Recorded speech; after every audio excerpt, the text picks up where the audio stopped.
নমস্কার বন্ধুরা, কেমন আছেন আপনারা? আশা করছি সবাই ভালো আছেন আর সবাই সুস্থ আছেন। যেমন কি জানেন, OnePlus Nord কিন্তু ইন্ডিয়াতে লঞ্চ হওয়ার আর মাত্র এক সপ্তাহের মতন বাকি আছে। তো আমি এই ভিডিওটি কোনো স্পেসিফিকেশনস রিভিউ করার জন্য বা কোনো এক্সট্রা আপনাদের কোনো স্পেসিফিকেশনস OnePlus-এর জানানোর জন্য এই ভিডিওটি বানাইনি। আমি এই ভিডিওটি বানিয়েছি শুধু একটা মাত্র কারণে, যে OnePlus Nord-এর মোবাইলটি যখন আপনারা নিতে যাবেন তখন যাতে আপনাদের মাথায় সব তথ্যগুলো থাকে মোবাইলের, ভালো জিনিসগুলো যেরকম অনেকে বলছে। আমি এই ভিডিওটি বানালাম কি কি খারাপ সাইডগুলো, যদিও এই মোবাইলটি একটি খুবই ভালো মোবাইল।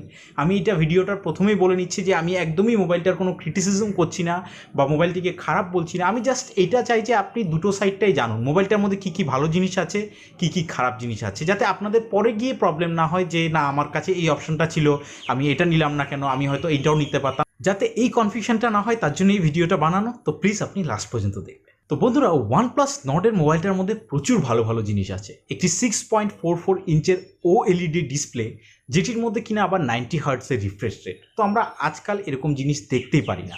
প্রথমত শুরু করব প্রাইসিংসটা নিয়ে। প্রাইসিংসটা ইন্ডিয়াতে রাখা হয়েছে সবচেয়ে যেটি lowest variant 4GB 64GB variant, সেটি রাখা হয়েছে 25,000 ইন্ডিয়াতে। বাংলাদেশে গিয়ে সেটি 2-3 হাজারের ডিফারেন্সে বাংলাদেশে লঞ্চ হবে। যেটি হাইয়েস্ট ভেরিয়েন্ট সেটির প্রাইস ইন্ডিয়াতে মনে হয় 30,000-এর কাছাকাছি চলে গেছে। কিন্তু কথাটা হলো যে এই প্রাইসটার মধ্যে যেগুলো স্পেসিফিকেশনস দিচ্ছে সেগুলো কি ভালো দিচ্ছে কিনা।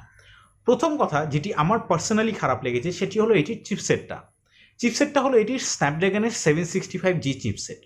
এটির সাথে যদি আমি অন্য মোবাইলের কম্পেয়ার করি, Redmi K20 Pro, Poco F1 আপনাদের স্ন্যাপড্রাগন 845 দিচ্ছে ইন্ডিয়ান রুপিজে 19,000-এর কাছাকাছি, যখন কি রেডমি K20 Pro আপনাদের এই সেম 25,000-এর আশেপাশে আপনাদের স্ন্যাপড্রাগন 855 দিচ্ছে। এখন আপনারা বলতে পারেন যে OnePlus সবসময় ফ্ল্যাগশিপ কোম্পানি লঞ্চ করে, তার জন্য এখন যখন মিড রেঞ্জে ফোন লঞ্চ করছে এটির ভ্যালু বা ব্র্যান্ড ভ্যালুটার জন্য প্রাইসটা বেশি। কিন্তু একটা জিনিস আমি এখানে আপনাদের বলতে চাই, এই OnePlus, রেডমি, ভিভো, রিয়েলমি এই সব কোম্পানি কিন্তু একটি বড় কোম্পানিরই ছোট ছোট সব সাবসিডিয়ারি। সেটি হলো, যেটি বড় কোম্পানি সেটি হলো বিবিকে ইলেকট্রনিক্স। এই সেম কোম্পানি হলো, সবগুলোই সেম কোম্পানি। তো এখানে আমাদের একটা জিনিস দেখা উচিত যে OnePlus যেহেতু সবসময় ফ্ল্যাগশিপ ফোনস লঞ্চ করে, তার জন্য এটা না যে সবসময় OnePlus মিড বাজেট রেঞ্জেও যদি ফ্ল্যাগশিপ ফোন লঞ্চ করে আর আমাদের কাছে ভালো ভালো অল্টারনেটিভ থাকে, আমরা OnePlus-এর দিকে যাব আর অন্য কোম্পানির দিকে যাব না। এটি কিন্তু কখনোই করবে না, কারণ এই সব কোম্পানিগুলো একটি বড় কোম্পানিরই ছোট ছোট সাবসিডিয়ারি কোম্পানি। আর এই কথাটা যে আমি বলছি এটির কিন্তু আরেকটি কারণও আছে। আর একটা কারণ হলো এটির যে এই ফোনটার মধ্যে আপনারা যতগুলোই ভেরিয়েন্ট দেখতে পাচ্ছেন, এটির মধ্যে একটার মধ্যেও কিন্তু আপনাদের এক্সটেন্ডেবল এসডি কার্ডের জন্য এক্সট্রা করে স্লট নেই, মানে dedicated micro SD card slot আপনি পাচ্ছেন না। তো এখন যদি আপনি কম পয়সার মধ্যে 4GB 64GB ভেরিয়েন্টটা নেন, প্রথম কথা আপনাদের চিপসেটটা অত স্ট্রং না, তার সাথে সাথে আপনারা মেমোরিটা এক্সটেন্ড করতে পারবেন না। তো জাস্ট আপনি নিজে চিন্তা করুন যে 64GBর একটি ইন্টারনাল স্টোরেজ দিয়ে কি আপনি ভালো মতন পারফরমেন্স পেতে পারবেন বা ভালো একটা ইউজেস কি আপনি পেতে পারবেন কি না, আপনারা সবাই জিনিসটা জানেন। তো আমি বলবো পারফরমেন্সের দিক দিয়ে আপনাদের কাছে বেটার অপশান মার্কেটে অন্য অ্যাভেলেবেল আছে। নেক্সট কথাটা যেটা নিয়ে বলবো সেটি হলো ক্যামেরাটা নিয়ে। ক্যামেরার ভালো জিনিসগুলো হলো একটি 48 মেগাপিক্সেলের সোনির 586 IMX সেন্সার আছে, তার সাথে সাথে যেটির মধ্যে OIS অপটিক্যাল ইমেজ স্ট্যাবিলাইজেশনের মতন ফিচার্স আছে, যেটা আমরা এই প্রাইস রেঞ্জে খুবই কম দেখতে পারি। এটির যেটি দ্বিতীয় ক্যামেরা সেটি হলো আপনাদের 8 মেগাপিক্সেলের একটি আলট্রা ওয়াইড লেন্স। কিন্তু বাকি যে দুটো ক্যামেরা দিয়েছে সেই দুটো ক্যামেরাগুলোকে দেখে আমার মনে হলো যে এই ফোনটিকে কোয়াড ক্যামেরা ফোন না বলে ডুয়াল ক্যামেরা ফোন বললে ভালো হবে। কারণ 5 মেগাপিক্সেলের আপনাদের একটি ডেপথ সেন্সার আর 2 মেগাপিক্সেলের একটি ম্যাক্রো লেন্স, এটা কিছুই ডিফারেন্স করে না, কোনোই ডিফারেন্সিয়াল ফ্যাক্টর ক্রিয়েট করে না। এটি জাস্ট এটিকে একটা কোয়াড ক্যামেরার ট্যাগ দেওয়ার জন্য ফোনটির মধ্যে লাগিয়ে দেওয়া হয়েছে, এর চেয়ে বেশি আর কিছুই না। এর সাথে সাথে নেক্সট জিনিসটার মধ্যে চলে যাই। আপনি যখন একটি ফোন কিনছেন তো আপনি চাইছেন যে ফোনটির মধ্যে আপনার সব কিছু থাকে, যেহেতু আপনার যাতে দৈনিক জীবনে কোনো প্রবলেম না হয় ফোনটি ইউজ করতে। কিন্তু OnePlus Nord এমন একটা জিনিস করে দিয়েছে যে আপনাদের ফোনটা কেনার সাথে সাথে OnePlus শুধু আপনাদের ফোনটা বিক্রি করছে না, কিন্তু তাদের যেটি নতুন OnePlus-এর যেটি ইয়ারবাড বেরিয়েছে সেটাও OnePlus বিক্রি করে দিচ্ছে। কিভাবে? ফোনটির থেকে আপনাদের 3.5mm জ্যাক সরিয়ে দেওয়া হয়েছে।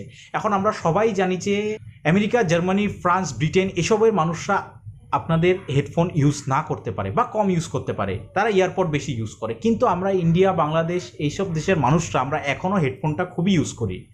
আর আমরা যখন একটা ফোন কিনি আমরা চাই যে ফোনটার সাথে খুব ওই টাকা দিয়ে আমরা ফোনটার মধ্যে সব কিছু পাই। কিন্তু OnePlus এখন আপনাদের কি করবে, 3.5mm জ্যাকটা এলিমিনেট করে যে শুধু আপনাদের এখন ফোনটা কিনতে হবে না, আপনাদের আরও এক্সট্রা টাকা ইনভেস্ট করে আপনাদের এক্সট্রা করে ইয়ারবাড বা ব্লুটুথ ইয়ারফোন কিনতে হবে। তো এই জিনিসটা আমার সবচেয়ে খারাপ লেগেছে ফোনটার ব্যাপারে, এই 3.5 মিলিমিটার জ্যাকটা এলিমিনেট করা।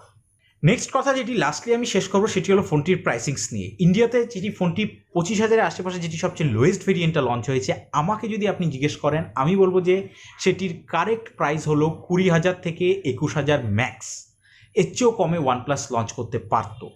এটা কেন আমি বলছি, ওয়ানপ্লাস নর্ড হলো one of the finest advertisement হয়েছে আজকাল রিসেন্ট যুগে যদি দেখে এরকম কোনো ফোনের অ্যাডভার্টাইজমেন্ট হয়নি। তার জন্য মানুষের একটা মনের মধ্যে একটি চিন্তা ঢুকিয়ে দিয়েছে যে হ্যাঁ এটা খুবই একটি ভালো ফোন, কিন্তু একদমই ওয়ানপ্লাস অত একটা ওরকম ডেভেলপমেন্ট কিছুই করেনি। অ্যামোলেড ডিসপ্লে দিয়েছে, 90 হার্টজের রিফ্রেশ রেট দিয়েছে, বাকি কিছু ভালো ক্যামেরার মধ্যে ফিচার্স দিয়েছে, সব মানছি। একটি ভালো ব্যাটারি ব্যাকআপ দিয়েছে, ফাস্ট চার্জার দিয়েছে, সব ঠিক আছে, কিন্তু এটির মধ্যে এমন আহামরি কিছু নেই যেটির জন্য ওয়ানপ্লাস কস্টটা আপনাদের 5 থেকে 7,000 টাকা বেশি নেবে। তো আমার মনে হয়েছে যে এটি 20,000 বা 21,000 হলে ফোনটি একদম পারফেক্ট ফোন হতো। তো এই ছিল আমার কিছু পার্সোনাল কমেন্টস ওয়ানপ্লাস নর্ডের উপরে, যদিও আমি ফোনটাকে একদমই খারাপ বলছি না। আর ফোনটি আপনাদের অনেকের ভালো লাগতেই পারে, কারণ এটি একটি ফ্ল্যাগশিপ কোম্পানি ফোন, যেটি এখন মিড বাজেট রেঞ্জে ফোন লঞ্চ করছে। ফ্ল্যাগশিপ কোম্পানি ফোনগুলো খুবই দামি হয়, আমরা নিতে পারি না, এখন এই ফোনটি আমরা নিতে পারছি, তো এইসব জিনিসের জন্য ভালো লাগতেই পারে। কিন্তু আপনাদের একটা জিনিসই বলবো, যদি আপনাদের সময় যদি মনে করেন যে না আপনাদের কাছে বেটার ক্যামেরা অল্টারনেটিভসের ফোন আছে বা আপনাদের কাছে বেটার পারফরমেন্সের জন্য ফোন আছে, তো আপনি ওটার ওপরে যাবেন, ওয়ানপ্লাসের ওপরে, জাস্ট ব্র্যান্ড ভ্যালুটা দেখে যাবেন না। এই ভিডিওটি এতটুকু ভালো লাগলে নিশ্চয়ই লাইক করবেন, শেয়ার করবেন, সাবস্ক্রাইব করবেন, আর কমেন্টে জানাবেন যে আপনার কি খেয়াল ওয়ানপ্লাস নর্ড ফোনটির ব্যাপারে। দেখার জন্য অনেক ধন্যবাদ।